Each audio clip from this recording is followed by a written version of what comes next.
गृहराज्यमंत्री असलेले मुरलीधर मोहोळ म्हटले की माझ्यावर एकही गुन्हा दाखल नाहीये। मात्र त्यानंतर माजी आमदार रवींद्र धंगेकरांनी यांनी चक्क पुरावे सादर केले। त्यांचं ॲफिडेव्हिट जे होतं इलेक्शन मधलं ते सादर केलं। ॲट्रॉसिटी सारखा गंभीर गुन्हा सुद्धा दाखल असल्याचं त्यांनी म्हटलं।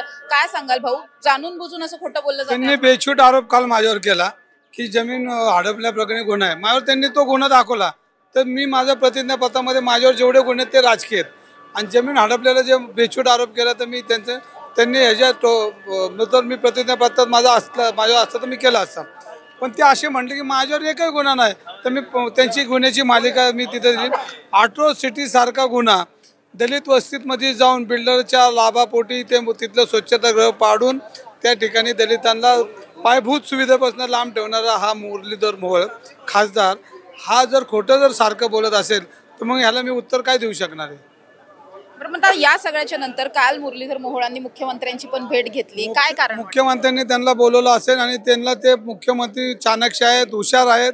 जे जैन मंदिराचा टाओ त्यांचे साधू संत फोडायला लागलेत अशी परिस्थिती त्यांनी साधू संतांवर आणली आणि याला संपूर्णपणे मोहोळ जबाबदार आहे आणि त्याच्यासाठी त्यांनी बोलून त्याला सांगितलं असेल आणि फडणवीस साहेब त्याला योग्य ते कान पिचक्या देतील।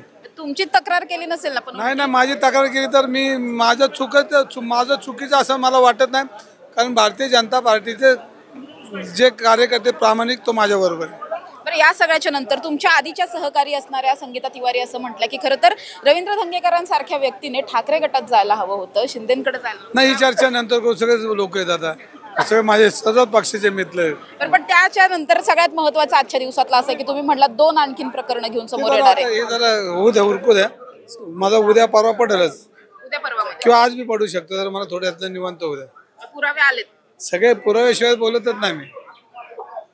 नक्कीच आपण बघतोय माझ्या बरोबर माझे आमदार रवींद्र धंगेकर होते। मी पुराव्यांशिवाय बोलत नाही, आणखी 2 वेगवेगळ्या प्रकरणामधले पुरावे माझ्याकडे आहेत आणि हे सगळे पुरावे घेऊन मी आज किंवा उद्यामध्ये पुन्हा काहीतरी खळबळजनक ट्विट करणार आहे अशा पद्धतीने त्यांनी सांगितलंय। त्यामुळे ते नेमकं काय ट्विट करतात, कोणती नवीन प्रकरणं घेऊन समोर येतात हे सगळंच पाहणं महत्त्वाचं असणार आहे। कॅमेरा पर्सन निलेशसह समृद्धी जाधव, टॉप न्यूज मराठी, पुणे। तुमची car, electric panel, data server आगीपासून सुरक्षित आहे का? नाही? मग आजच बसवा F protect temperature activated fire suppression device. यामध्ये आहे eco friendly non toxic pressurised liquid जे आग लागल्यास क्षणार्धात ॲक्टिवेट होऊन आगीवरती मिळवते नियंत्रण। बसवण्यास अतिशय सोपे आणि सुटसुटीत टेकालिपचे एक दर्जेदार उत्पादन एफ प्रोटेक्ट।